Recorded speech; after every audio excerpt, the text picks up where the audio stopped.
هل انت او انتي شخص عايز تشتغل في مجال الطيران او كمضيف جوي وعندك مخاوف، عايز حد يوضحها لك اكتر، حد يكون عنده خبرة اكتر في الموضوع، او ممكن تكون حد اوريدي موجود وشغال فعلا في مجال الطيران وعايز تطلع منه ومش عارف ايه اللي مستنيك؟ في الفيديو ده هحكي لك عن تجربتي الشخصية، ازاي بدأت وكانت ازاي التجربة، وليه قررت اني اسيب المجال ده في النهاية واشتغل في مجال العقارات. مهم جدا تخليك معايا في الفيديو في كل دقيقة وتركز جدا، عشان مين عارف ممكن تستفيد، مين عارف ممكن تطلع بالفيديو ده بايه يغير حياتك. خلينا نخش في الموضوع على طول. الموضوع بدأ معايا من بعد ما قررت ان انا اسيب مصر واطلع اشتغل في مجال الطيران. بدأت في مطار الدوحة، بدأت في مطار قطر.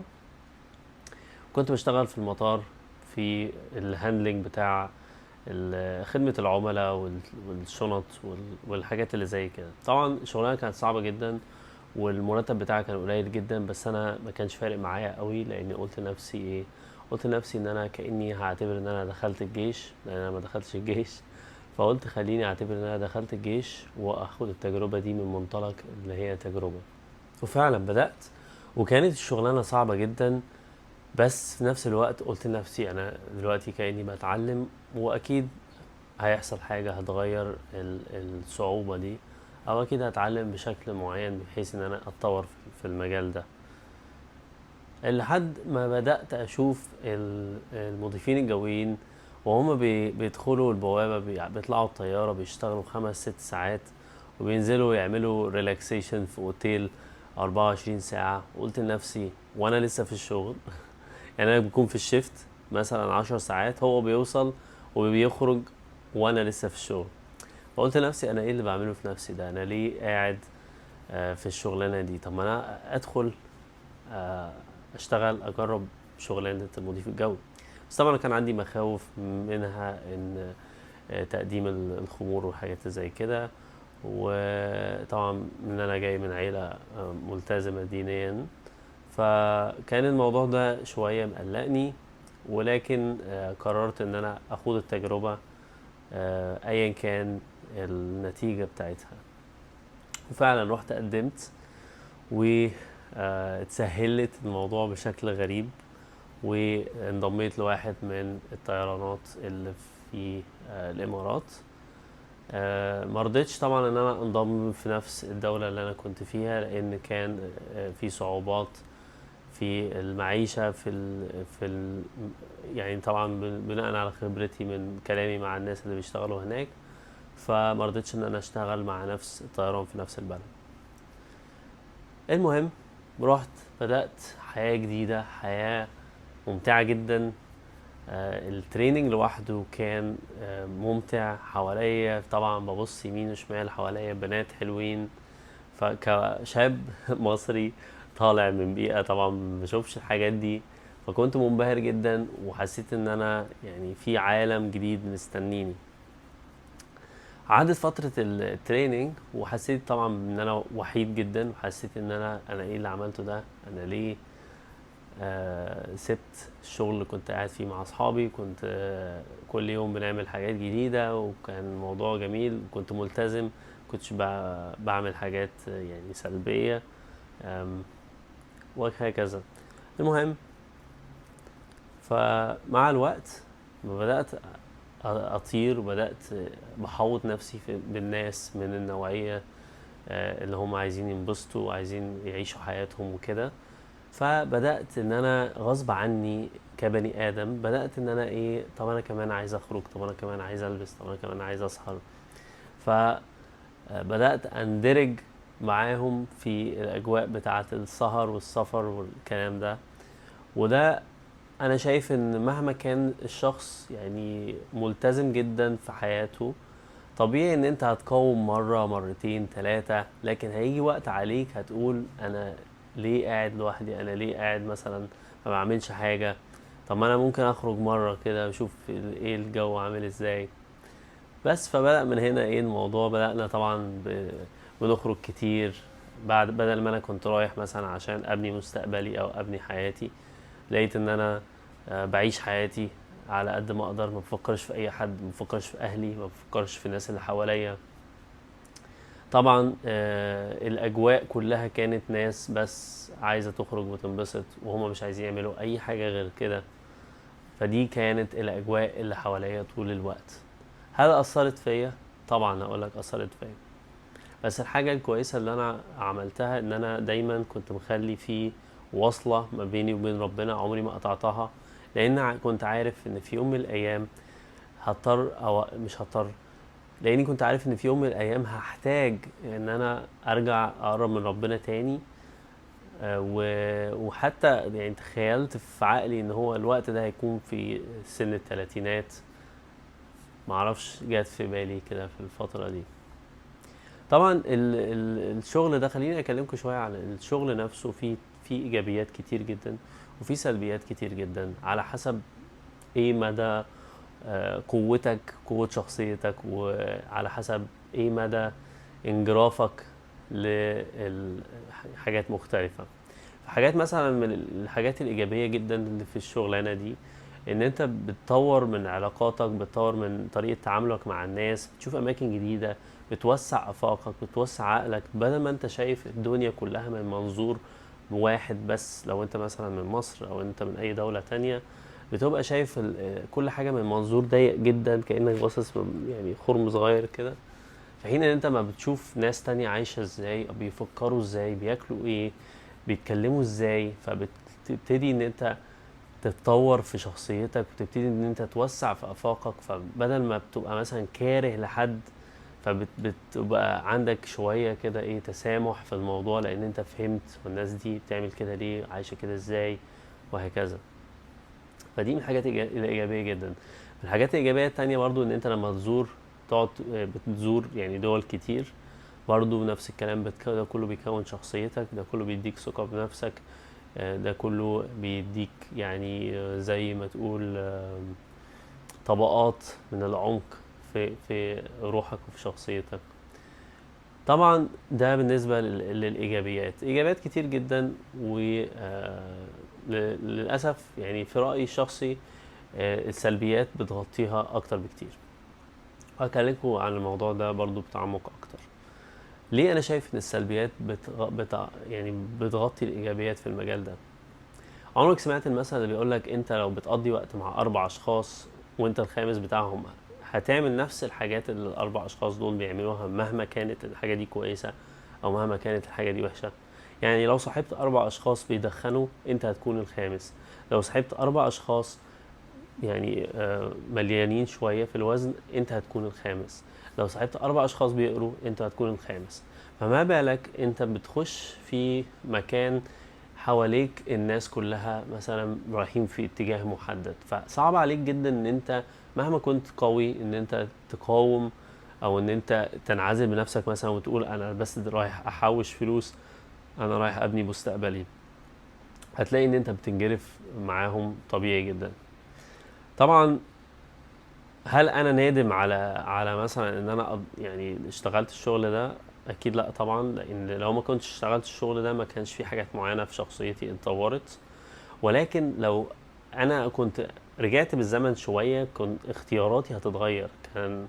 كنت مثلا هركز اكتر ان انا اطور الحاجات دي في شخصيتي، من غير ما اعمل حاجات ترجعني لورا بعدين. فحاجة من الحاجات مثلا اللي انت بتبقى بتفكر فيها تقديم الخمور والحاجات اللي زي كده. طبعا انت بتفكر ان انت هتتفادى الموضوع، لكن للأسف مفيش اي تفادي للموضوع. بتبقى في الطيارة مفيش حد غيرك في المكان المحدد ده، فلما كل ما حد يجي يطلب منك، بتضطر ان انت تديله. طبعا بتديله مش بحب، بتديله حاجة وانت متضرر، لان الحاجات دي من جواك انت عارف ان هي مش حاجة كويسة بالنسبة لك. طبعا في ناس بالنسبة لهم عادي، ده موضوع يختلف. بس انت بالنسبة لك من جواك بتبقى بتعمل حاجة وانت مش مستريح لها، وانت مش مطمن لها. وده بيأثر عليك في كل جوانب الحياة التانية. لما يكون انت شغلك الرئيسي اللي بتاخد منه فلوس، انت بتعمل حاجات معينة، مش كل حاجة، بس بتعمل حاجات معينة انت مش مستريح لها. طبعا عدت السنين وجات الكورونا، وخلتنا كلنا نقف وقفة ونفكر احنا بنعمل ايه في حياتنا ومحتاجين نغير ايه. ودي كانت ده كان الوقت اللي فعلا يعني وقفت فيه مع نفسي او قعدت فيه مع نفسي. كنت طبعا ما فيش اي اختلاط باي حد باي ناس، كنا منعزلين تماما. وده الوقت اللي فعلا اكتشفت ان انا بعمل ايه، وبدات اقرا كتب، بدات اكتشف ان في عالم تاني بره، كانك بالظبط كاني كنت في قوقعه داخليه، ما اعرفش اي حاجه عن العالم اللي بره.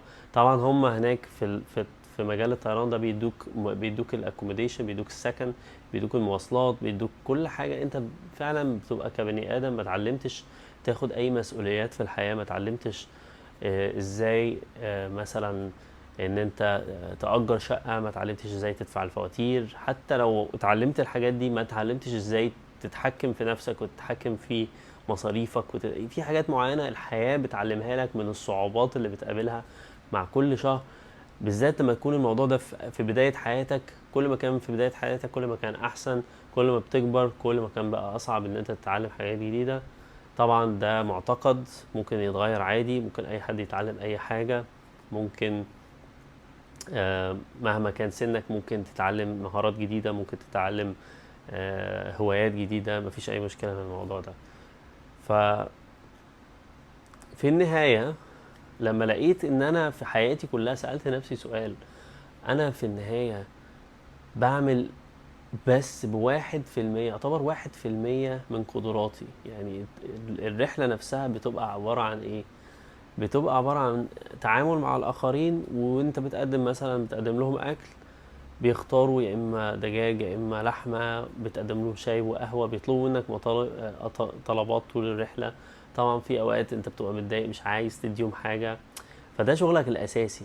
فتخيل ان انت شغلك الاساسي مش مستريح فيه، غير ان انت بتبقى يعني هقولك بتستخدم 1% بس من قدراتك.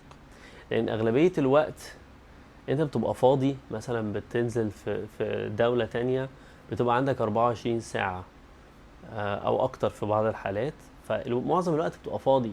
فلما بتبقى فاضي الشيطان بيستلمك في الوقت ده، اكتر وقت الشيطان بيستلمك فيه وانت فاضي وانت ما عندكش حاجه تعملها.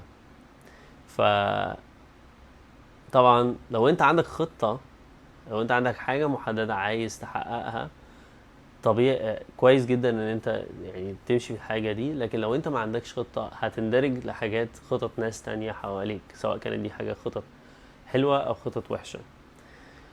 ففي النهاية لما اكتشفت، قلت بعد ما قعدت اقرا واكتشف واشوف ان في ناس تانية عايش حاجات تانية، واكتشفت ان انا ممكن اصلا تذكرة الطيران دي او السفر دي، لو انا مسافر، لو انا بشتغل الشغل ده عشان اسافر، لقيت ان انا ممكن اصلا ان انا ادخل دخل كبير واسافر المكان اللي انا عايزه فيرست كلاس او بزنس كلاس. ما كنتش عارف الاول ان ده ممكن يكون اوبشن بالنسبة لي اصلا.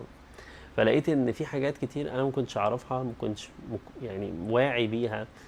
ف ولقيت برضو ان انا بستخدم 1% بس من قدراتي. فلما بروح بالليل او بروح البيت بعد الشغل او بقعد في اجازتي، بحس ان انا في فراغ جوايا. لان كانك انت بالظبط يعني الموبايل، الشخص عمل الايفون او عمل الموبايل ده، الناس بقت بتستخدمه بس ان هي بس مثلا بتشيله توزن بيه مثلا حاجات مثلا او بتستخدمه مثلا استخدام مجرد بس ان هي تكتب تكست مسج مثلا بس.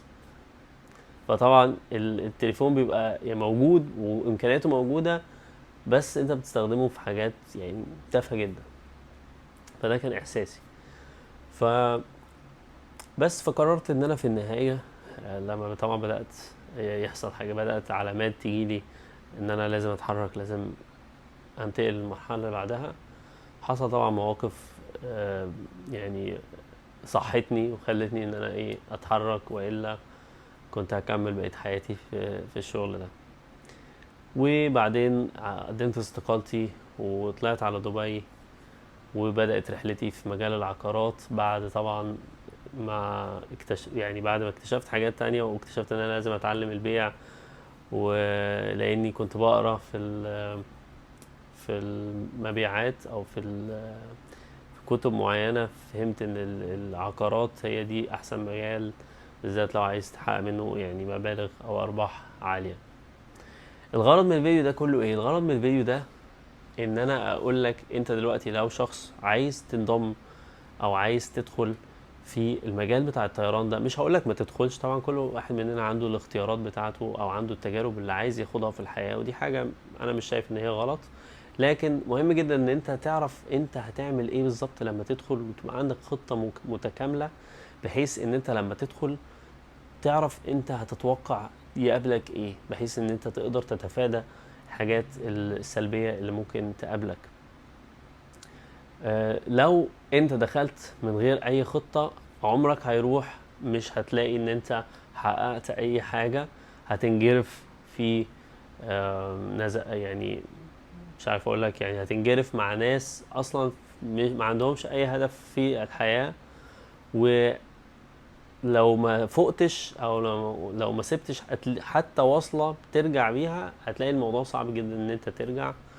فانا افضل يعني بدل ما انا اروح استمتع بحياتي 3 4 سنين 5 سنين، انا قعدت 6 سنين على فكرة، افضل ان انا يعني ابتدي في حاجة صعبة او مجال صعب واقعد 2 3 سنين.